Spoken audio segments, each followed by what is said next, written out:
what does it take to stay on the right side of the law? What are the challenges that you as a compliance officer and executive you have seen over the years? Tell us a little bit about that. Basically, if we talk about the compliance, and if we specifically are talking about the automobile sector, so coming into the manufacturing sector, there are not only normal compliances, but related to manufacturing, there are special situations also available, factories act, this, that, so many things are there. So just to be little bit talking about government perspective than our industry perspective from a in-house counsel's point of view. So like government perspective, if I see now, they are introducing law day in, day out. Like this parliament session, there were approximately 23 laws, new laws were introduced. Out of this, I found 3 laws were such which were majorly going to impact any industry.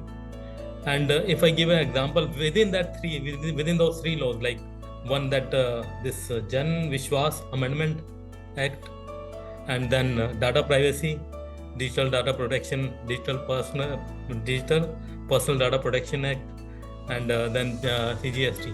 So these 3 I found which are really going to impact the industry. When as a GC I start thinking of these 3 laws, so it is not only just within 2 or 3 days you read the law and you implement the things. That is not the scenario. For us, the difficult task is within this Jan Vishwas Amendment Act, there are 42 laws which have got impacted. So now I need to look into, okay, on all these laws, where the impact is coming. Like if I talk about this, Jan Vishwas is really a good thing which has come to us. But when I go to like, if I see connecting it with the legal metrology or that Boilers Act, then there are many reliefs available. At the same time, the penalties has been increased. So such things also need to input into the minds of the people. Okay, now no criminal provision are there, but at the same time, you need to be careful because non-compliance is going to be costlier than to be compliant. So that sort of things are there from the government perspective. And then another point is like these are what I talked about was the recent laws implemented or introduced by the parliament. Another set of things which is very difficult to catch for the in-house counsels is the day-to-day notifications, amendments which are coming into picture. One of the recent examples is the SCOMET list was updated. So there is no timing of that. The government will come up with such notifications, or the relevant department will come up with such notifications time and again.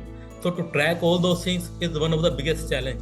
Like internal factor, if I say, there is a management expectation is that like nobody is indispensable and the show must go on. That is the mantra. And how to achieve that? That is only and only if you are focusing on the systems instead of focusing on the people. So here I don't want to say that just eliminate the people. People are really important. But if something is within the like ambit of only one person and others are not aware, not have been captured in the system, then it becomes really difficult to manage if such resource you lose.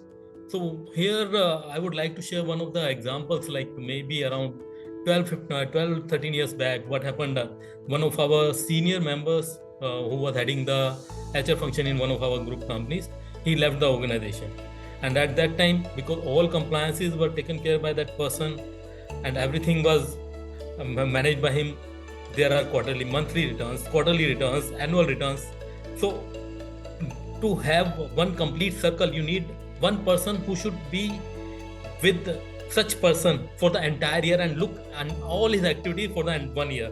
But if the notice period is maximum 3 months and people leave within 1 month, so within 1 month how much one can learn? So that type of difficulties. Then finally I think what I realized, the only solution is instead of having human-based approach, just have the system-based approach, and that is what is the expectation of the management also from the in-house counsels.